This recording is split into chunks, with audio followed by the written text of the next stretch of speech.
हमारे all India Congress committee के CWC के सदस्य, हिमाचल प्रदेश और चंडीगढ़ के प्रभारी, मेंबर पार्लियामेंट, पार्टी के बहुत ही वरिष्ठ नेता आदरणीय श्री राजीव शुक्ला जी, हमारे AICC की तरफ से सोशल मीडिया के हमारे कोऑर्डिनेटर प्रभारी श्री अजय उपाध्याय जी, हमारे बीच में उपस्थित चंडीगढ़ प्रदेश कांग्रेस कमेटी के अध्यक्ष आदरणीय श्री लक्की जी, प्रोफेसर वीरेंद्र जी, हमारे मीडिया से प्रेस और छायाकार सभी सम्मानित साथियों, आज की इस विशेष प्रेस कॉन्फ्रेंस में हरियाणा प्रदेश कांग्रेस कमेटी की तरफ से हार्दिक स्वागत, आपका बहुत बहुत अभिनंदन। आज की ये विशेष प्रेस कॉन्फ्रेंस AICC की तरफ से हमारे आदरणीय श्री राजीव शुक्ला जी, जो हमारे नेता आदरणीय श्री राहुल गांधी जी की भारत जोड़ो न्याय यात्रा चल रही है, 14 तारीख से जो शुरुआत होने जा रही है, उसके संदर्भ में आपसे विस्तार से चर्चा करेंगे और जो भी इस मकसद में, जो भी इस संदर्भ में आपका जो भी प्रश्न है, आप उससे एक करके आप उनसे पूछ सकते हैं। तो मैं अनुरोध करूँगा आदरणीय श्री राजीव शुक्ला जी से कि वो आए और आपको संबोधित करें। उसके पहले मैं चाहता हूँ कि एक भारत जोड़ो न्याय यात्रा के संदर्भ में क्या उसके निहितार्थ हैं, क्या उद्देश्य हैं और रूट मैप क्या होगा और कैसे तकरीबन 15 राज्यों से गुजरेगी ये यात्रा, उसके संदर्भ में एक बुकलेट कंप्लीट है। मैं आग्रह करूँगा माननीय शुक्ला जी से, माननीय प्रदेश अध्यक्ष उदय भान जी से, चंडीगढ़ के भी हमारे अध्यक्ष हैं, कि आप लोग इसका पहले विमोचन करके और फिर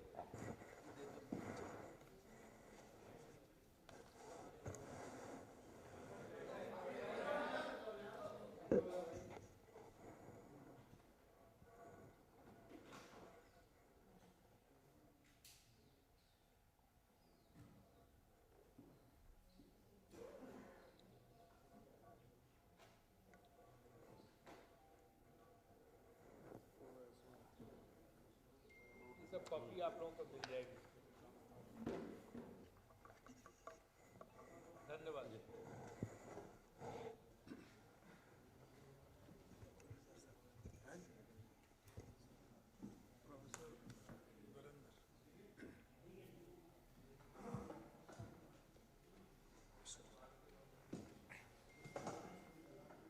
आज की इस विशेष प्रेस कॉन्फ्रेंस में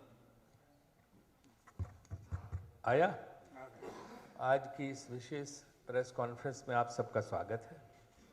हमारे साथ हरियाणा के प्रदेश अध्यक्ष भान साहब और चंडीगढ़ के प्रदेश अध्यक्ष लकी जी, प्रोफेसर वीरेंद्र जी और हमारे AICC के जो कोऑर्डिनेटर कम्युनिकेशन है वो अजय उपाध्याय जी, ये लोग यहाँ पर उपस्थित हैं। आप लोगों का स्वागत करते हुए मैं अपनी बात शुरू करता हूँ।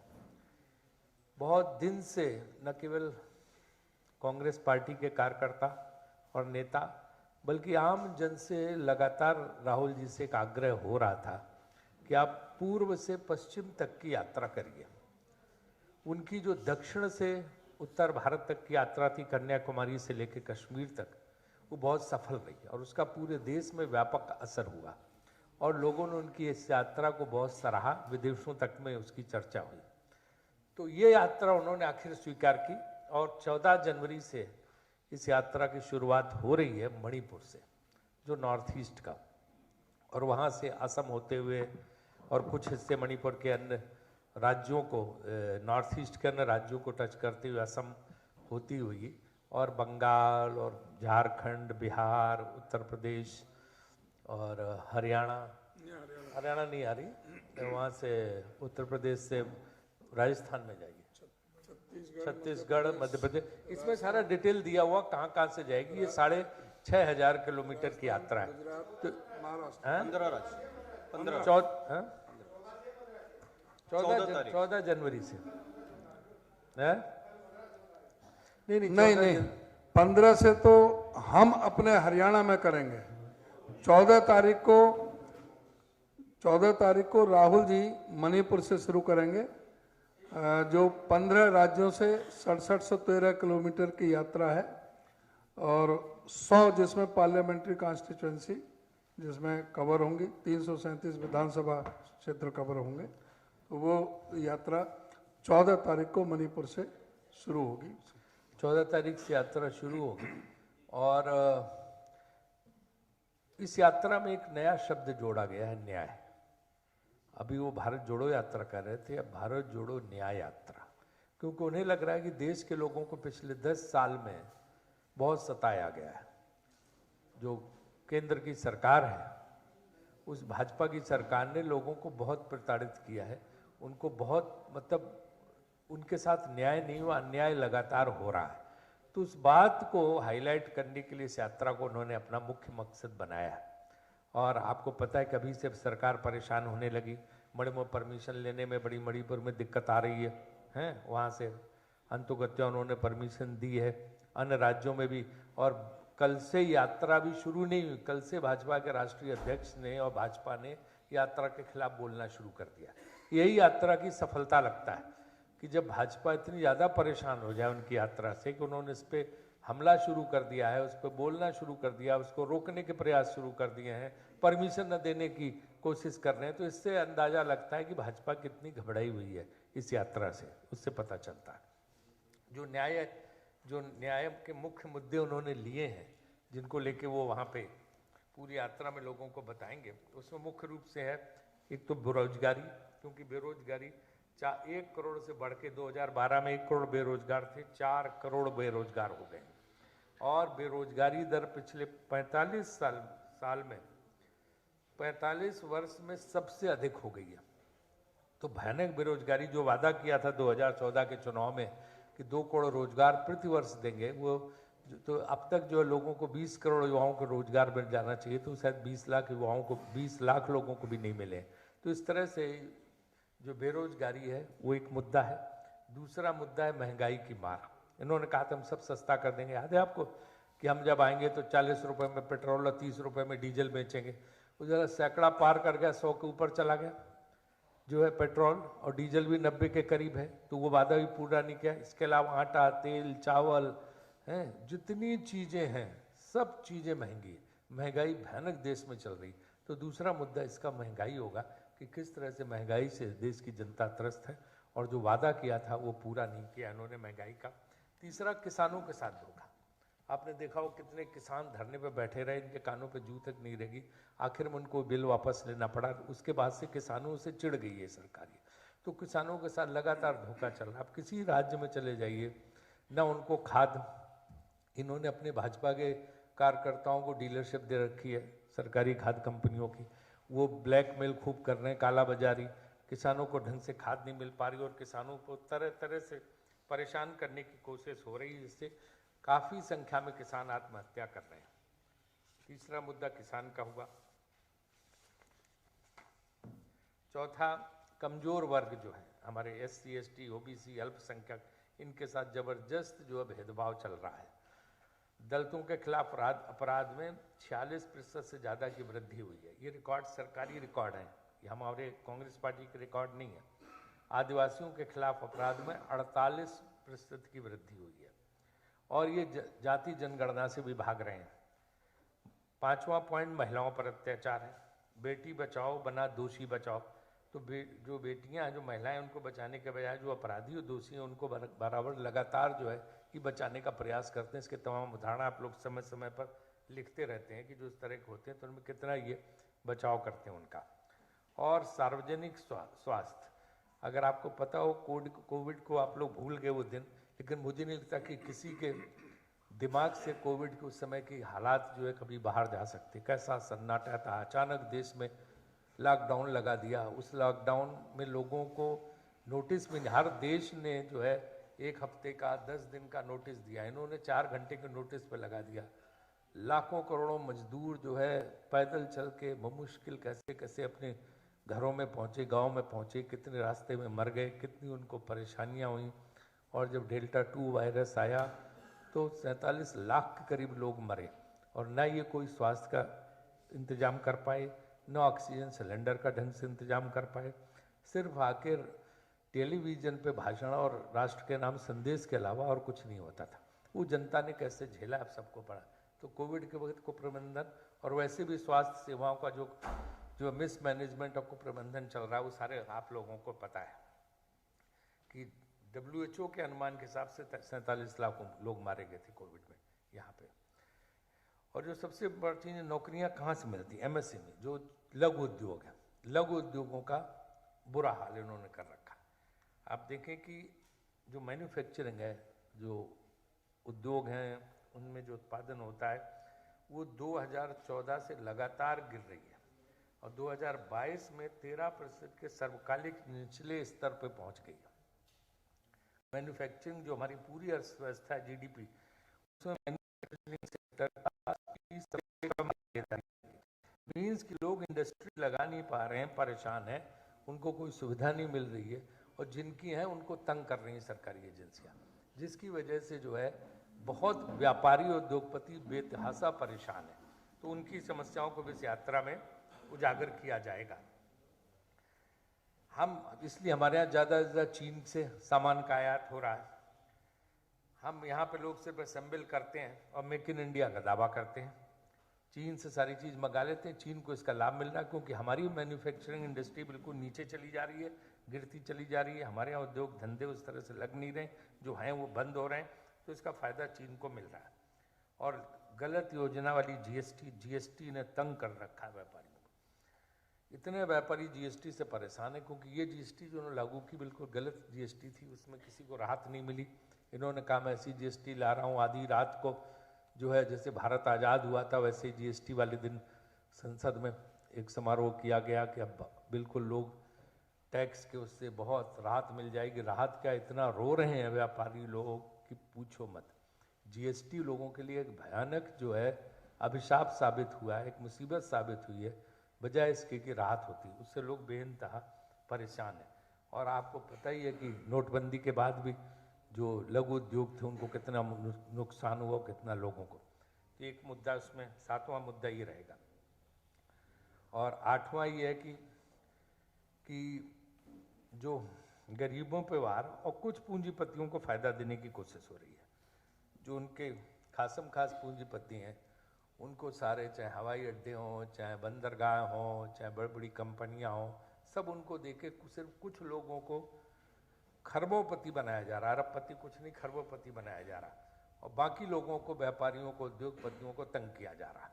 तो कुछ अपने लोगों को बढ़ाना और बाकी आम उनको तंग करना, ये बहुत ज़ोरदारी से चल रहा। वो स्टॉक में अपनी कीमत शेयर की बढ़ाते हैं और उससे जो है पूरा मैनिपुलेशन करते हैं, और उनको पूरा समर्थन सरकार का रहता है। भारत में सबसे अमीर 1% के पास अब देश की कुल संपत्ति का, तो 1% जो अमीर हैं उनके पास पूरे देश की 40% संपत्ति है, और जो निचले आधी आबादी है उसके पास सिर्फ 3% संपत्ति है। तो इतना बड़ी विषमता है, ये खाई है कि इसको कैसे पाटा जाएगा समझ में नहीं आता है। इसी तरह से 9वां पॉइंट जो है इसमें है वो चीन, अग्निवीर और आतंकवाद। किस तरह चीन ने हमारी ज़मीन पे कब्जा कर लिया। वो कह रहे हैं ना कोई घुसेगा, ना घुसने देंगे, ना कोई घुसा है, लेकिन अब तो सब आ गया। खुद बयान विदेश मंत्री का आगे, विदेश सचिव का आगे, सब आगे कि चीन ने कैसे हमारी ज़मीन पे कब्जा कर लिया और हम उसका कुछ नहीं कर पा रहे हैं। वहाँ से 2000 किलोमीटर की हमारा एरिया जो है उन्होंने अपने कब्जे में ले रखा है। तो ये हमारा नया मुद्दा है। और अग्निवीर तो एक ऐसा छल है कि खुद पूर्व सेनाध्यक्ष जो नी की सरकार में थे, MN नरवणे, उन्होंने कहा कि अग्निपथ योजना को प्रधानमंत्री द्वारा सशस्त्र बलों पर जबरन थोपा गया था। जिसने हमारी सुरक्षा को कमजोर कर दिया है। अग्निवीर योजना का भारी नुकसान हो रहा है भारतीय सेना को, और उन युवाओं का भविष्य भी चौपट हो रहा है जो 4-4 साल के लिए उन्होंने भर्ती किए थे। तो अग्निवीर योजना का मुद्दा भी उसमें लगातार सब जगह उठाएंगे। सामान्य स्थिति का दावा कश्मीर में बहुत किया जाता कि इससे सब कुछ हो जाएगा, लेकिन क्या हुआ? आतंकवादी हमलों की संख्या लगातार बढ़ रही है और हमारे सैनिकों पुलिस वालों पर आतंकवादी हमले लगातार हो रहे हैं। बड़े बड़े ऊंचे रैंक के सैनिक अधिकारी मारे जा रहे हैं। और इसके बाद 10वां पॉइंट है, 10 साल की इनकी सरकार कि किस तरह से लोकतंत्र की हत्या हो रही है। अरुणाचल प्रदेश, गोवा, कर्नाटक, मध्य प्रदेश, महाराष्ट्र और मणिपुर में विपक्ष के नेतृत्व वाली राज्य सरकारें तब गिर गई जब भाजपा ने विधायकों को पाला बदलने के लिए जबरदस्ती पैसे का ईडी, सीबीआई और इन अन्य एजेंसियों का इस्तेमाल किया और इनके जरिए जो है वहाँ की सरकारें जबरदस्ती गिराई। पैसा देके पूरे सरकारी एजेंसियों का इस्तेमाल करके, दुरुपयोग करके उनको गिराया उन सरकारों को। और जो जनता ने जिनको वोट दिया था, जनता के वोट को इन्होंने नकारा और इस तरह से वहाँ पे जबरन सरकार बनाने का काम किया। इस तरह से लोकतंत्र की भी हत्या इन्होंने की। जो चुनाव आयोग है उसको आपको पता है कि बिल्कुल उसमें उसको टूथलेस कर दिया, दंतहीन कर दिया, उसका कुछ ही नहीं। उसमें ऐसा कानून बना दिया कि जो सरकार चाहे उसको चुनाव आयुक्त बना देगा। चीफ जस्टिस ऑफ इंडिया को भी हटा दिया उससे। अगर थोड़ी बहुत ये कि निष्पक्ष व्यक्ति को लाया जा सकता था तो चीफ जस्टिस ऑफ इंडिया को ही हटा दिया। अब जिसको सरकार चाहेगी उसी को चुनाव आयुक्त बना देगी और मनमानी जो है उसके जरिए कराएंगे। आप देखो इतने केसेज होते हैं ईडी, सिर्फ सब विपक्षी दलों पे होते हैं। भाजपा के एक आदमी बता दो कि आज तक ईडी गई हुई केस हुआ?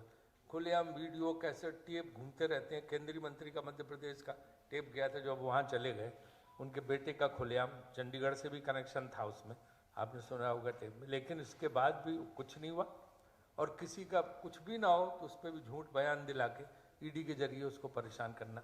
तो 95% विपक्षी नेताओं को इससे तंग किया जा रहा है। देश की आपराधिक और 3 जो कानून इन्होंने अभी संसद के पिछले सत्र में लाए और पूरी आईपीसी, सीआरपीसी से बदल डाली अपने हिसाब से, और उस पर चर्चा तक भी नहीं होने दी और 146 सांसदों को निलंबित कर दिया गया। भारत के इतिहास में ऐसा कभी हुआ नहीं कि एक इतनी भारी संख्या में सांसदों को निलंबित कर दिया गया। तो एक तरह से पूरे विपक्ष के सभी सांसदों को निलंबित करके और इसके बाद ये सारे कानून पास कराएंगे। तो लोकतंत्र में की तो मतलब एक तरह से पूछो तो लोकतंत्र की हत्या लगातार चल रही है। तो ये 10 मुद्दों को लेके राहुल जी अपनी यात्रा कर रहे हैं। जनता में जन जागरण करेंगे, लोगों से इस पे उनको समझाएंगे, बताएंगे, उनकी प्रतिक्रिया लेंगे। आम लोगों से, गरीब लोगों से, गांव के लोगों से, सबसे मिलेंगे। तो इसलिए इस यात्रा की 14 जनवरी से शुरू हो रही है और इसमें हमें आपका सहयोग चाहिए कि इसका जो है आप लोग बराबर से यात्रा को कवर करने की कृपा करें। और ये मुद्दे हैं, कोई आप प्रश्न पूछना चाहे तो पूछ सकते हैं।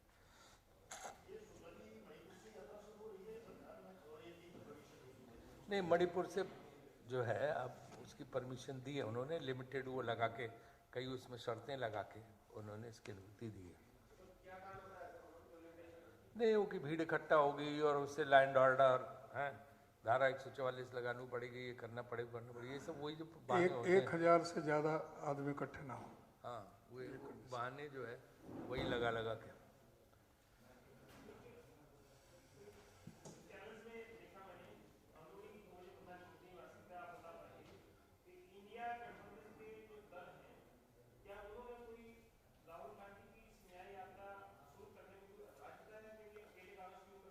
नहीं, बिल्कुल ऐसा नहीं, बिल्कुल जो है कोई एतराज किसी ने जताया, बल्कि उन सबको निमंत्रण जाएगा और इंडिया गठबंधन के लोग शामिल भी होंगे, जैसे पिछली यात्रा में आए थे।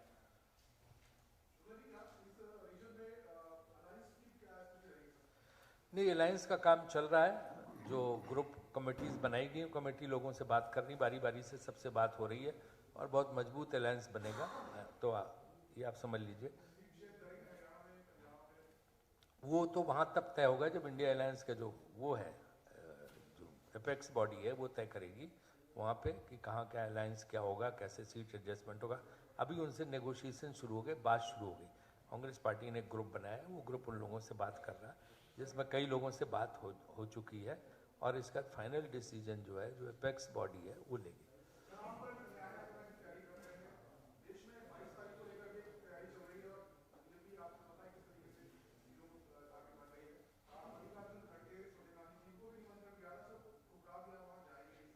देखिए, उसको लेके आज मीडिया में एक भ्रम सा फैला है, उसको मैं स्पष्ट करना चाहता हूं कि ये जो कार्यक्रम है उसमें ना शामिल होने का किया, क्योंकि ये कार्यक्रम पूरी तरह से एक पॉलिटिकल पार्टी का कार्यक्रम बन गया।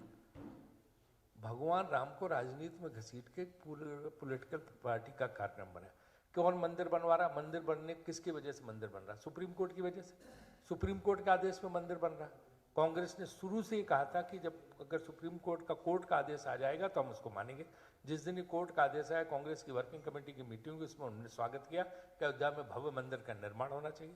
तो हमने तो खुद ही स्वागत किया है अयोध्या में भव्य मंदिर में। हम खुद चाहते हैं कि वहाँ पे कि इसमें भव्य मंदिर वहाँ बने, तो वो मंदिर जो है उसका निर्माण हो। तो कोई मंदिर निर्माण के हमने खिलाफ है? भगवान राम का सबसे ज्यादा पूजा पाठ तो कांग्रेस ही करते हैं।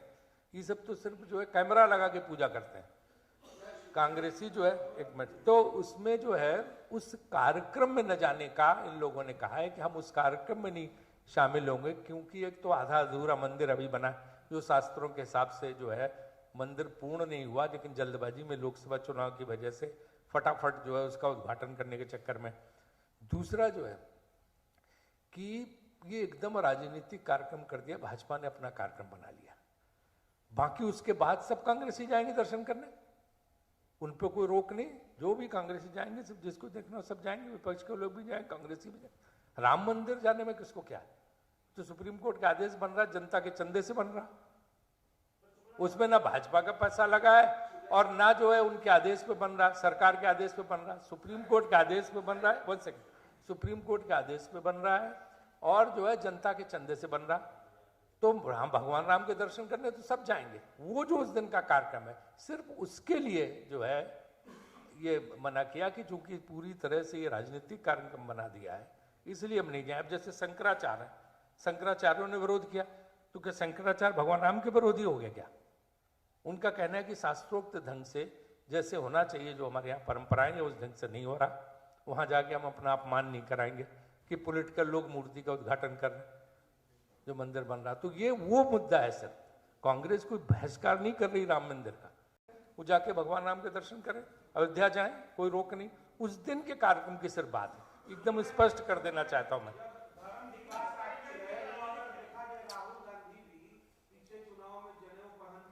अरे उनकी बात पहले उधर से सवाल आ रहा।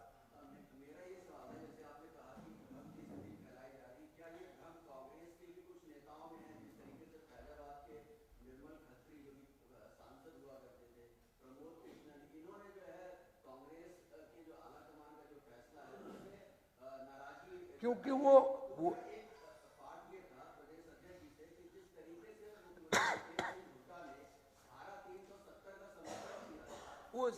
वो दो सवाल मिक्स मत करो, पहले वो बात करूँ। वो जो मीडिया में परसेप्शन कल से आ रहा है कि जैसे कोई राम मंदिर का बहिष्कार कर दिया, इसलिए उन लोगों ने अपना उस पर किया कि ऐसा कुछ भी नहीं है। निर्मल खत्री वहाँ से सांसद रहे हैं, तो उसी पे हम स्पष्ट करना चाहते हैं कि सुप्रीम कोर्ट के आदेश से बन रहा है और हम कोई भगवान राम और राम मंदिर के थोड़ा ना विरोध। हमने तो खुद मांग की थी कि भव्य मंदिर बनने, सुप्रीम कोर्ट जजमेंट पर तो कांग्रेसी जाएंगे दर्शन करने, सबको खुली छूट है, किसी पे कोई रोक नहीं है। उस फंक्शन को जिसको इन्होंने भाजपा का फंक्शन बना दिया है, भाजपा का कार्यक्रम बना दिया, सिर्फ उसके उसमें नहीं जा रहा। क्या? हाँ, देमान जी, उनकी बात पूरी हो जाए जरा। ये क्या मेरे से पूछ रहे थे आपको बात? उनकी बात नहीं, एक बार ये निपट जाए।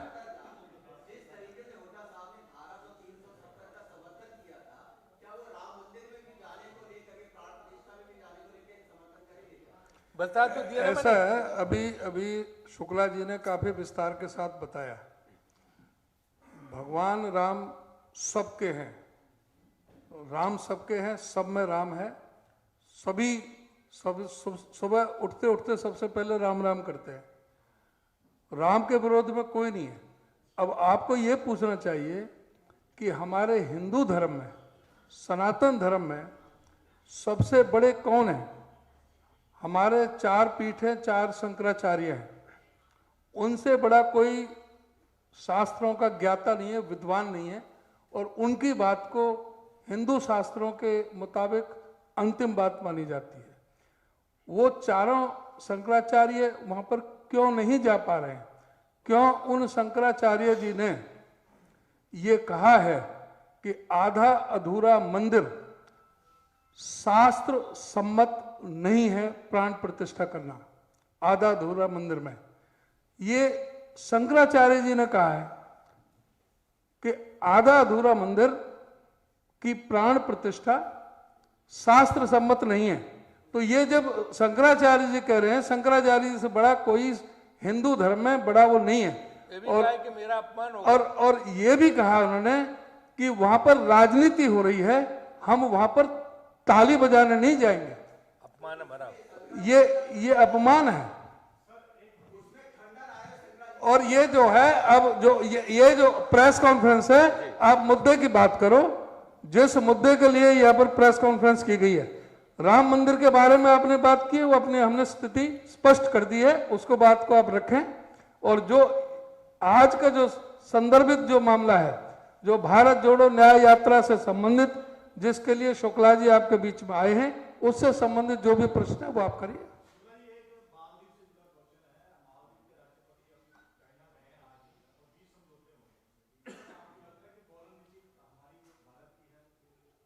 हमारी विदेश नीति तो आपको पता है कि किस बुरी स्थिति में, सारे पड़ोसी देशों के साथ हमारा बुरा हाल है, सारे रिश्ते हमारे खराब पड़े वहाँ पे। मालदीव तो वो मैं तो खुद गया हूँ, जब वहाँ पे कू का अटेम्प्ट हुआ था, कब्जा करने की कोशिश की थी, राजीव गांधी जी प्रधानमंत्री थे, उन्होंने जो है सेनाएं भेजी थी और मालदीव को बचाया था।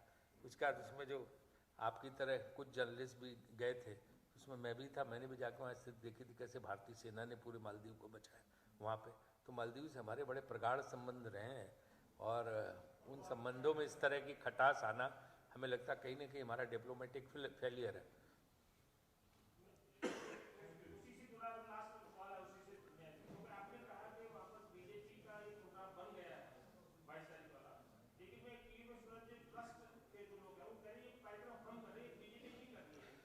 आप तो पत्रकार हो, बड़े विद्वान पत्रकार हो क्या रहा आपको पता है? हाँ, तो सब ये तो सिर्फ जो है दिखावा है। उसमें कौन है? सब वही लोग हैं, विश्वहिंदू प्रसाद, ये सब वही लोग कर रहे हैं। तो आपको पता है कि क्या स्थिति है।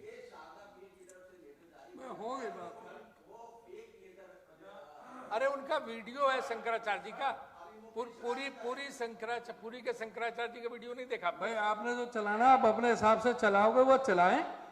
जो हमने जो बात की है उसमें कंट्रोवर्सी में डालने की जरूरत नहीं है। पूरी के शंकराचार्य जी अरे भाई वीडियो आ रहे हैं उनके सब जगह, सारे देश को पता है। और आप पत्रकार हैं, मूर्धन्य, आप बुद्धिजीवी हैं, आपको इसके बारे में हमसे भी ज्यादा पता है।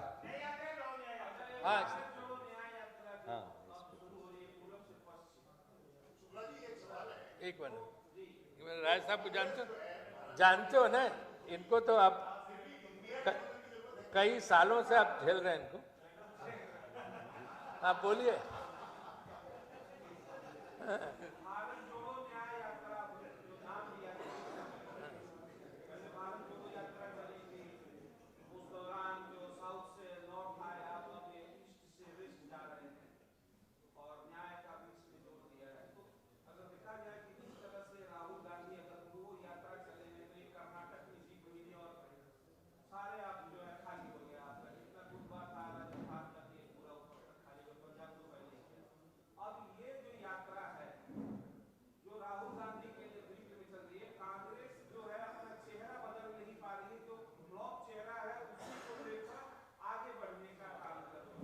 ये आपकी गलतफहमी है। जब वो यात्रा हुई तो उसके बाद हम हिमाचल जीते और उसके बाद कर्नाटक जीते, अभी तेलंगाना जीते। अगर उस ढंग से आप देखो तो पिछली बार हम जो है राजस्थान, मध्य प्रदेश और छत्तीसगढ़ तीनों जीते थे, तो मोदी जी फ्लॉप चेहरा थे। और इसके बाद लोकसभा में हम हार गए थे। तो क्या पता कि यहाँ ये तीनों जीते राज्यसभा में, लोकसभा में हार जाए, मध्य प्रदेश, राजस्थान और छत्तीसगढ़ में।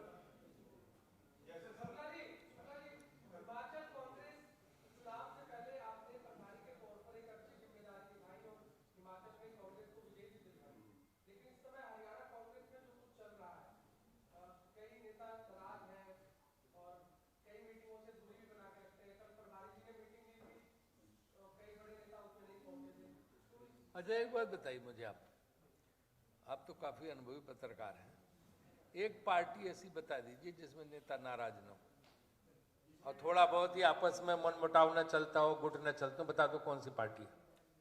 क्या आम आदमी पार्टी में सब खुश हैं? क्या भाजपा के अंदर सब खुश हैं? क्या अकाली दल में सब खुश हैं? क्या सपा में सब खुश है? क्या बसपा में खुश है? ये सब तो थोड़ा बहुत, फिर पॉलिटिक्स क्या है? जब पत्रकार एकजुट नहीं है, इनमें आपस में चलता रहता है, तो फिर नेताओं में थोड़ा बहुत तो चलता रहता है, तो वरना इंसान क्या ही तो सब। तो यहाँ पूरी तरह से मजबूत है। हरियाणा में भारी बहुमत से हम जीतेंगे, देखना। पिछली बार जो है सिर्फ हमारी कितनी कमी रह गई थी? 4 सीट की, है ना? तो और अगर हम जो है इस बार इस बार जो है हमारी कांग्रेस बहुत मजबूती से काम कर रही है, और आपने देखा रोज कोई ना कोई ज्वाइन कर रहा। अभी निर्मल सिंह जी ने ज्वाइन किया। जो बड़े मजबूत नेता हर क्षेत्र के हैं वो हरियाणा कांग्रेस को ज्वाइन कर रहे हैं, और हम कम से कम 37 पूर्व विधायक, पूर्व मंत्री शामिल हो चुके हैं। हम 60 से ऊपर सीटें लेंगे यहाँ।